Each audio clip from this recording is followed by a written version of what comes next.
You know what's strange? We talk endlessly about boomers and millennials. We dissect Gen Z like there's some kind of fascinating new species. But there's this entire generation that just exists in the middle, barely mentioned, almost invisible. Generation X, born roughly between 1965 and 1980. They're your older co-workers who never complain. Your parents who seem oddly detached sometimes. The people who built the internet but don't post about their breakfast. And here's what nobody tells you. The reason Generation X thinks differently has everything to do with the world that raised them. They were the first generation of latchkey kids on a massive scale. Picture this. It's 1978. You're 8 years old and you come home to an empty house because both your parents are working. No smartphone, no Ring cameras, no way for anyone to check if you're okay. You let yourself in, make yourself a snack, do your homework alone, and wait. A study published in the American Journal of Orthopsychiatry found that by 1984, approximately 7 million children between ages 5 and 13 were regularly unsupervised after school.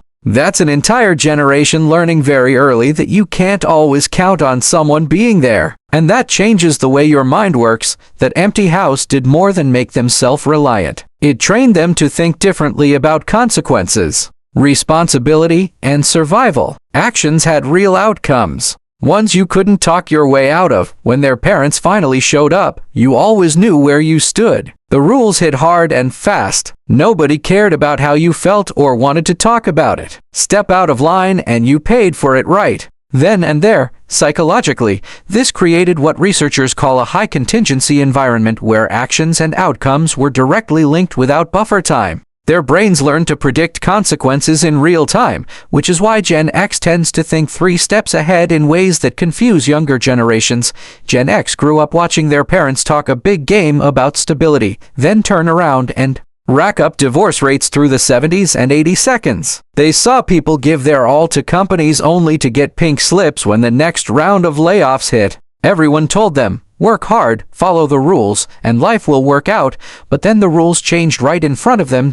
So yeah, psychologists might call it defensive pessimism, but Gen X just calls it realism. Their brains adapted to expect instability. It's not that they're cynical exactly. It's more like they built emotional armor. They hope for good things, but deep down they prepare for disappointment because experience taught them that security can disappear overnight, and that's a huge reason they think differently online too. You barely hear them on social media because they grew up in a time when privacy was normal. When you messed up as a kid, maybe a handful of people knew and that was that. No phones, no viral videos, just some awkward memories in a basement or a parking lot. The idea of broadcasting your life to strangers doesn't feel natural to them. It feels dangerous. It's not about not understanding technology. It's about growing up believing that the less people know about you, the safer you are. Gen X basically turned irony into a psychological defense system. Crack a joke, keep things at arm's length, laugh it off before it hurts. And you can see exactly where that mindset came from.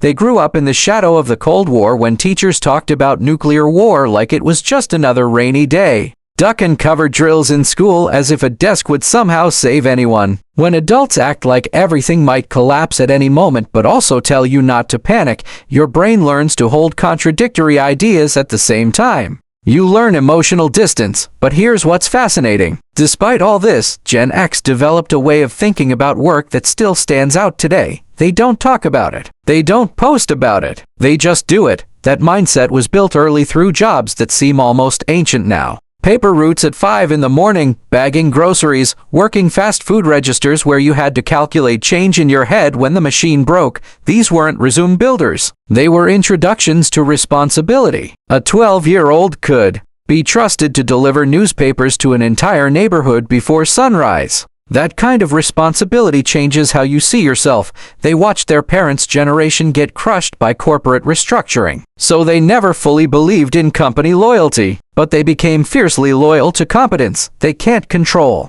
whether layoffs happen, but they can control whether they're the most capable person in the room when they do.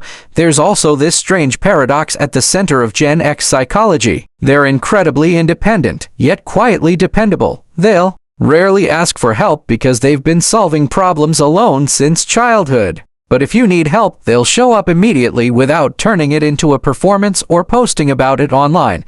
That mindset came from forming strong friendships out of necessity when parents weren't around, and their relationship with authority is even more revealing. Gen X respects competence, not status. If you've earned your position through real skill, they'll follow you anywhere. But if you're hiding behind a title without knowing what you're doing, they lose respect instantly. And honestly, you can understand why they think that way. They grew up watching authority figures fail repeatedly. From Watergate to Iran-Contra to the mishandling of the AIDS crisis, they saw people in power make serious mistakes while pretending everything was under control. They also faced economic instability again and again. The youngest Gen Xers graduated into the dot-com crash. The older ones hit midlife during the 2008 financial crisis. After enough economic shocks, your brain stops believing permanence exists.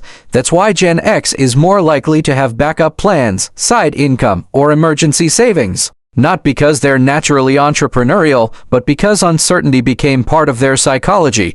Researchers in the Journal of Adult Development found that Gen Xers report lower levels of seeking social support during stressful periods. Not because they don't have people who care about them, but because depending on others feels psychologically uncomfortable. And this self-reliance shaped how they learned too. Before the internet, information had weight. Gen X spent hours in libraries digging through card catalogs just to find one useful book. Knowledge required effort, patience, and time. Cognitive psychologists describe this as deeper encoding, where information that takes effort to obtain becomes more deeply stored in memory. In other words, struggling to learn something changed the way they thought. They also learned to fix things physically because that's what people did back then. When your bike chain slipped or the TV stopped working, you didn't immediately replace it. You grabbed tools, took things apart, and tried to understand how they worked. That built a kind of mechanical confidence that newer generations often never had the chance to develop. And now Gen X watches their kids grow up in a completely different world. Constant supervision. Smartphones everywhere. Social media documenting every mistake permanently. They gave their children the attention they never had. But sometimes they quietly wonder if too much protection creates dependence. Because in the Gen X mindset, visibility has always felt connected to vulnerability. The truth is, Generation X may be the last generation that fully remembers what it felt like to be unreachable, to sit alone with your thoughts, to be bored, to solve problems without immediately searching for answers online. They're not better than other generations, just psychologically shaped by a strange historical moment when the old world was disappearing and the digital world hadn't fully arrived yet. That's why Generation X thinks differently. They're the bridge generation, and bridges rarely get celebrated. They just quietly hold everything together while everyone else passes over them. And maybe that's the most Gen X thing of all, not needing anyone to notice. If this hit home for you, please subscribe. I would genuinely appreciate your support.